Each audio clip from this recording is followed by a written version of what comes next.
Hello everyone, आज हम discuss करेंगे मैथमेटिक्स। यहाँ पे मैं क्लास 9 के मैथमेटिक्स को डिस्कस करूंगी, एक्सरसाइज 8.1। इसके पहले के एक्सरसाइज को डिस्कस कर दिया गया है, उसके लिंक आपको डिस्क्रिप्शन बॉक्स में मिल जाएंगे। अगर आपने वीडियो को नहीं देखा है तो जाकर ज़रूर देखें। तो चलिए वीडियो को स्टार्ट करते हैं। आज डिस्कस करेंगे क्वेश्चन नंबर 10।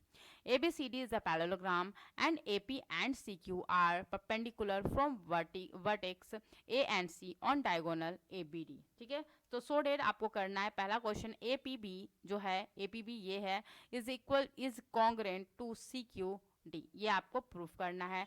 सेकेंड, आपको प्रूफ करना है कि AP जो है वो CQ के इक्वल है। तो चलो क्वेश्चन को सॉल्व करते हैं। लेंगे in triangle APB and triangle CQD। ठीक है, आपको दिख रहा है यहाँ पे कि AD जो है वो इक्वल है BC का, क्योंकि ये पैरेललोग्राम है ABCD। तो ऑफ कोर्स इसके जो अपोजिट साइड्स होते हैं वो क्या होते हैं, इक्वल होते हैं, इसलिए यहाँ पे AD जो होगा वो BC के इक्वल होगा। ठीक है, और साथ ही साथ हमें पता है कि DPA is equal to angle CQB is equal to 90 degree. ठीक है, ओके। नाउ नेक्स्ट, यहाँ पे आपको दिख रहा है कि यहाँ पर ये एंगल जो है, ध्यान देना, ये एंगल जो है इस एंगल के इक्वल होगा, क्योंकि यहाँ पर AD जो है वो पैरेलल है BC का। तो इसका मतलब इसके अल्टरनेट एंगल्स क्या होंगे, इक्वल होंगे। तो इस हिसाब से हम बोल सकते हैं कि ADP is equal to angle QBC। कैसे, अल्टरनेट एंगल्स है। ठीक है, तो यहाँ पर हम देख पा रहे हैं कि साइड मतलब यहाँ पे RHS से, हाँ RHS नहीं, यहाँ पे एंगल साइड से हमने क्या कर दिया, इसको कॉन्ग्रेंट कर दिया। ठीक है, तो हम ले सकते हैं triangle APB and triangle CQD are congruent by angle side, congruent by angle side. ठीक है, कॉन्ग्रेंट बाय एंगल साइड। ठीक है, कॉन्ग्रेंट ये हो गया तो हम बोल सकते हैं कि AP जो है वो किसके इक्वल होगा, तो CQ के इक्वल होगा। ठीक है, तो ये हमें प्रूफ करना था। सेकंड नंबर में हमें ये प्रूफ करना था कि AP जो है वो CQ के इक्वल है। तो हमें पता है कि जब कोई दो ट्रायंगल कॉन्ग्रेंट होते हैं तो उनके जो कॉरस्पॉन्डिंग एंगल्स होते हैं या फिर कॉरस्पॉन्डिंग साइड्स होते हैं वो क्या होते हैं, इक्वल होते हैं। देयरफॉर हम बोल सकते हैं कि AP जो है वो CQ के इक्वल होगा। ठीक है, नाउ आते हैं क्वेश्चन नंबर 11 में। In triangle ABC and triangle DEF, AB is equal to DE। AB क्या है, DE के इक्वल है। ठीक है, and AB is equal to, मतलब यहाँ पर गिवन क्या है, तो गिवन में हमें दे रखा है कि AB जो है वो इक्वल है DE का, और साथ ही साथ AB जो है वो पैरेलल है किसके, DE के। ठीक है, नेक्स्ट दे रखा है BC जो है वो इक्वल है EF का, BC जो है वो इक्वल है EF का, और साथ ही साथ हमें दे रखा है कि BC जो है वो पैरेलल है EF का। ठीक है, okay. Vertex ABC are joint. ठीक है, वर्टेक्स ABC जो है वो ज्वाइंट है किससे, DEF से रिस्पेक्टिवली। तो सो डेट आप पहला तो आपको शो करना है कि जो quadrilateral ABED is a parallelogram, quadrilateral ABDE जो है वो क्या है, आपका पैरेललोग्राम है। तो ऑफ कोर्स हमें पता है कि यहाँ पे AB जो है पैरेलल है DE के, और साथ ही साथ AB जो है वो इक्वल है DE के। तो हम बोल सकते हैं कि ये ABED is a parallelogram.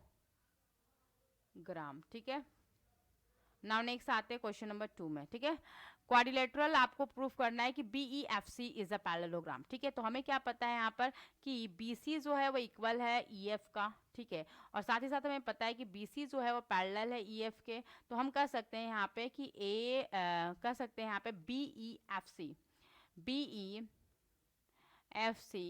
Is a parallelogram. ठीक है, नाउ आते हैं क्वेश्चन नंबर 3 में। क्वेश्चन नंबर 3 में बोल रखा है AD ये है, AD is parallel to CF। ठीक है, ये हमें प्रूफ करना है, और साथ ही साथ हमें बताना है कि AD जो है वो इक्वल है CF का। तो सिंपल सी बात है, यहाँ पर हमें पता है क्या कि ABED जो है वो पैरेललोग्राम है, ABDE जो है वो पैरेललोग्राम है। इसका मतलब ये हुआ कि हम बोल सकते हैं यहाँ पे कि BE जो है वो पैरेलल होगा AD का। ठीक है, और साथ ही साथ हमें पता है यहाँ पर ये आपका क्या है, पैरेललोग्राम है। ABED is a parallelogram. तो हम बोल सकते हैं यहाँ पे कि B is parallel to AD, और साथ ही साथ BE जो है वो इक्वल होगा AD का। ठीक है, उसी तरीके से हमें पता है कि BEFC जो है वो भी क्या है, एक पैरेललोग्राम है, इज अ पैरेललोग्राम। तो हम बोल सकते हैं यहाँ पर कि हमारा यहाँ पर जो BE है वो पैरेलल होगा किसके, CF के। ठीक है, B is parallel to CF। Therefore हम बोल सकते हैं यहाँ पे कि बी ई जो है वो इक्वल होगा किसके, सी एफ के। तो हम बोल सकते हैं यहाँ पे कि बी ई जो है वो किसके इक्वल होगा, बी जब अगर सी एफ के इक्वल है तो हम बोल सकते हैं कि सी एफ जब B is parallel to C F है और B is parallel to A D है, तो हम बोल सकते हैं ना यहाँ पे कि A D is parallel to C F. A D किसके पैरेलल है, तो सी एफ के पैरेलल है। तो ए डी सी एफ के पैरेलल है और साथ ही साथ हम बोल सकते हैं कि ए डी जो है वो सी एफ के इक्वल भी है, ठीक है। तो ये जो दोनों चीज़ मिल गया तो हम बोल सकते हैं यहाँ पे कि A C F D is a parallelogram, ठीक है। तो हमें पहला तो सॉल्व करना था कि A D is parallel to C F और साथ ही साथ A D is C F, ये हमने कर लिया। फिर सेकेंड बोला गया था फोर्थ नंबर में कि quadrilateral A C F D is a parallelogram, ये भी हमने प्रूव कर दिया। नाउ हमें प्रूव करना है fifth number, A C is equal to D F. A C कौन सा, A C is equal to D F. Of course ये पैरेललोग्राम है तो इसके अपोजिट साइड्स क्या होंगे, इक्वल होंगे, क्योंकि हमें पता है कि A C F D is a parallelogram. So that हम बोल सकते हैं, so that A C is equal to D F, ठीक है। नाउ नेक्स्ट यहाँ पे हमें A B C and D E F को क्या करना है, कॉन्ग्रेंट करना। तो सिंपल यहाँ दिखाई दे रहा है यहाँ पे कि हम ले सकते हैं इन ट्रायंगल, साइड से हमारा हो जाएगा, है ना, in triangle A B C and triangle D E F, ठीक है। हमें क्या पता है कि ए बी जो है वो इक्वल है डी ई के, ठीक है, और ए सी जो है, सॉरी बी सी जो है वो इक्वल है ई एफ के, और साथ ही साथ यहाँ पे हमने भी जस्ट देखा कि ए सी जो है वो डी एफ के इक्वल है। तो हम बोल सकते हैं यहाँ पे triangle A B C and triangle D E F are congruent by side, ठीक है। तो हमने कॉन्ग्रेंट कर दिया। नाउ आते हैं क्वेश्चन नंबर 12 में। क्वेश्चन नंबर 12 में दे रखा है in A B C D is that trapezium, ठीक है, in which AB is parallel to CD and AD is equal to BC, ठीक है। सो डेट आपको प्रूफ करना है कि एंगल A और एंगल B इक्वल है। तो सबसे पहले हम क्वेश्चन नंबर 1 करते हैं, ठीक है। क्वेश्चन नंबर 1 में हम लेंगे जैसे कि फॉर एग्जांपल हमें क्या पता है कि AD जो है वो इक्वल है किसके, BC के, ठीक है। और हमने क्या किया, यहाँ पर जो लाइन यहाँ पर लिख रखा है एक्सटेंड AB को एक्सटेंड करना आगे की ओर E तक, और एक लाइन ड्रॉ करनी है CE जो कि बिल्कुल पैरेलल होगी AD के। जब ये पैरेलल तो हम कर सकते हैं यहाँ पे AECD is a parallelogram, AECD is a parallelogram. इस तरीके से ड्रॉ कर रहे हैं कि ताकि हमारा AECD जो होगा इज अ पैरेललोग्राम, ठीक है। ये पैरेललोग्राम है तो हम कह सकते हैं यहाँ पे कि AD जो है वो इक्वल होगा EC का। ऑलरेडी हमें पता था कि AD जो है BC के इक्वल है, तो हम बोल सकते हैं यहाँ पर कि EC जो है वो इक्वल होगा BC का। जब EC इक्वल है BC का तो हम बोल सकते हैं कि angle CBE is equal to angle CEB, ठीक है। एक मिनट, हम इसको क्या करेंगे, यहाँ पर इसको मान लेते हैं 1, इसको 2, इसको 3, इसको 4, ठीक है। हमें क्या पता है यहाँ पर कि angle 3 plus angle 1 is equal to 180 degree, क्योंकि एक स्ट्रेट लाइन है AB, तो हम बोल सकते हैं कि angle 3 plus angle 1 is equal to 180 degree, ठीक है। और साथ ही साथ हमें क्या पता है कि angle 4 plus angle 2 is equal to 180 degree, है ना, क्योंकि हमें पता है कि ये पैरेललोग्राम है ADCE, तो ऑफकोर्स इसके जो इंटरनल एंगल का जो सम होता है वो क्या होता है, 180 डिग्री होता है। तो इन इक्वेशन 1 एंड 2 मानते हैं, इनको इक्वेट करते हैं, तो हम यहाँ पे देख पाएंगे angle 3 plus angle 1 is equal to angle 4 plus angle 2, ठीक है। तो यहाँ पे हमें क्या पता है कि एंगल 1 और एंगल 2 इक्वल हैं, तो हम यहाँ पे लिख सकते हैं angle 3 plus angle 1 is equal to angle 4 plus angle 2 को रिप्लेस कर देते हैं एंगल 1 में। तो नाउ ये कट जाएगा, है ना, ये कट जाएंगे एंगल 1 और एंगल 1, तो हमें मिल गया क्या, angle 3 is equal to angle 4। तो हम कह सकते हैं यहाँ पर कि एंगल, एक मिनट, हम यहाँ पे कह सकते हैं कि एंगल क्या दे रखा है, angle DAB is equal to angle ABC, ठीक है। ये हमें प्रूफ करना था, मतलब nothing but angle A is equal to angle B, हमें ये प्रूफ करना था, हमने कर दिया। नाउ क्वेश्चन नंबर सेकेंड हम सॉल्व करेंगे। सेकेंड नंबर में दे रखा है कि हमें एंगल C और D को क्या करना है, इक्वल करना, मतलब ये और ये हमारे क्या है, इक्वल है, ठीक है। तो नाउ सी इसको कैसे सॉल्व करेंगे, यहाँ पे हम क्या करते हैं, इसको भी नेमिंग कर देते हैं, ज़्यादा ईजी हो जाता है। 5 इसको ले लेते हैं, इसको 6 और इसको ले लेते हैं 7, ठीक है। ओके, नाउ नेक्स्ट यहाँ पे देखो, यहाँ पे हम ले सकते हैं कि angle 5 plus angle 6 plus angle 7 is equal to 180 degree, क्योंकि हमें पता है कि अगर A D is parallel to C E है तो इसके इंटरनल एंगल का जो सम होगा वो 180 डिग्री के इक्वल होता है, तो इसको इक्वेशन 1 मान लो, ठीक है। नाउ नेक्स्ट हमें क्या पता है कि angle 1 plus angle 2 plus angle 7 is equal to 180 degree, क्योंकि ये B E C is a triangle, तो इसके इंटरनल एंगल का जो सम होता है वो 180 डिग्री के इक्वल होता है। इसको थर्ड फोर्थ मान लेते हैं, ठीक है। ये हमारा थर्ड है और ये हमारा क्या है, फोर्थ है, ठीक है। ओके, नाउ नेक्स्ट हमें क्या पता है, ओके ये चीज़ें क्लियर हो गई। नाउ हम बोल सकते हैं यहाँ पर हमें एंगल 5 और एंगल 6 को इक्वल करना है, ठीक है। एंगल 1 और एंगल 2 हमारा क्या है, इक्वल है, ओके। तो हम यहाँ पर लिख सकते हैं, अगर इन दोनों को इक्वेट करेंगे तो हमारे पास क्या आएगा, angle 5 plus angle 6 plus angle 7 is equal to angle 1 plus angle 2 plus angle 7, ठीक है। तो एंगल 7 कैंसिल, तो हम लिख सकते हैं angle 5 plus angle 6 is equal to angle 1 plus angle 2, ठीक है। ओके, क्लियर है यहाँ तक चीज़ें। नाउ हमें क्या पता है, एंगल 1 और एंगल 2 हमारा क्या है, इक्वल है, ठीक है। इसे हमें तो कुछ आ नहीं रहा है, ओके ऐसे ही छोड़ दो इसे।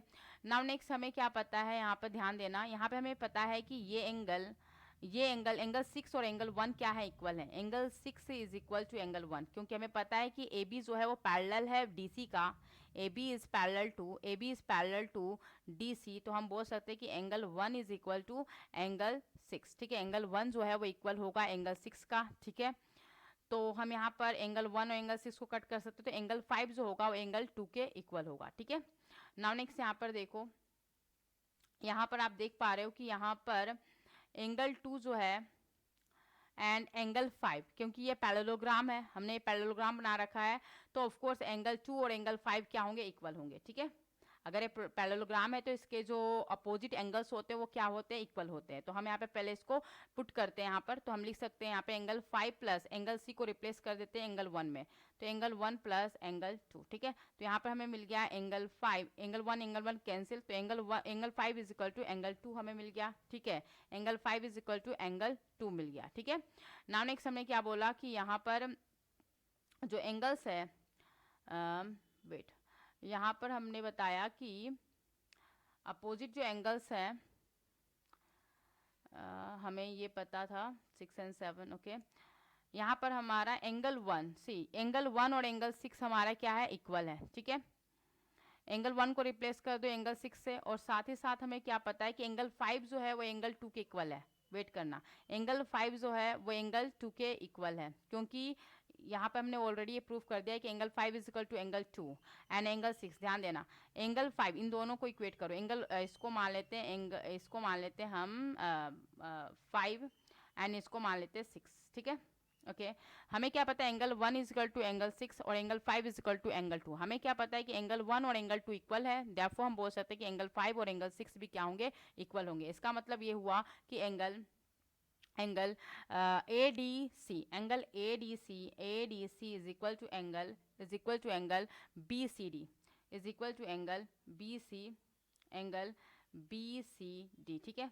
तो हम कह सकते हैं angle D is equal to angle C, ठीक है। नाउ नेक्स्ट आपको सॉल्व करना है कि ए बी सी कौन सा है हमारा, ए बी सी, ठीक है, A B C and B A D, wait, तो अब इसको थोड़ा इसमें हम, एक मिनट, हमें क्या करना है इसमें ए बी सी मतलब इसको मिलाना होगा, ठीक है, okay. And B A D मतलब इनको मिलाना होगा, ठीक है। इन दोनों को हमें क्या करना है, कॉन्ग्रुएंट करना है, ठीक है। इन दोनों को हमें क्या करना है, कॉन्ग्रुएंट करना है। चलो सॉल्व करते हैं इसे। तो यहाँ पर हम देख पा रहे हैं कि इन triangle A B D and triangle A B C, ठीक है। हमें क्या पता है यहाँ पे कि ए बी कॉमन है दोनों में, ठीक है। और साथ ही साथ हमें पता है कि A D is equal to B C, ठीक है। और हमें क्या पता है नेक्स्ट, इसमें हमें ये पता है कि ये एंगल, और भी कोई चीज़ पता है हमें। एंड नेक्स्ट हमें पता है यहाँ पे, हाँ ये एंगल और ये एंगल इक्वल है, तो angle D A B is equal to angle A B C, ठीक है, हमें पता है। नाउ नेक्स्ट हम बोल सकते हैं यहाँ पर कि triangle A B D and triangle A B C are congruent by side angle side angle side से क्या हो गया, कॉन्ग्रेंट हो गया। तो हमें ये प्रूफ करना था। नाउ नेक्स्ट हमें बोल रखा है कि एंगल क्वेश्चन नंबर 4 कि diagonal A C is equal to diagonal B D. तो ऑफ कोर्स अगर ये कॉन्ग्रेंट है तो हम बोल सकते हैं कि ए सी जो है वो बी डी के इक्वल होगा, क्योंकि हमें पता है जब कॉन्ग्रेंट होते हैं तो इसके कॉरस्पॉन्डिंग एंगल्स और साइड्स क्या होते हैं, इक्वल होते हैं। तो ये हमें प्रूफ करना था। आज यहीं तक, बाय।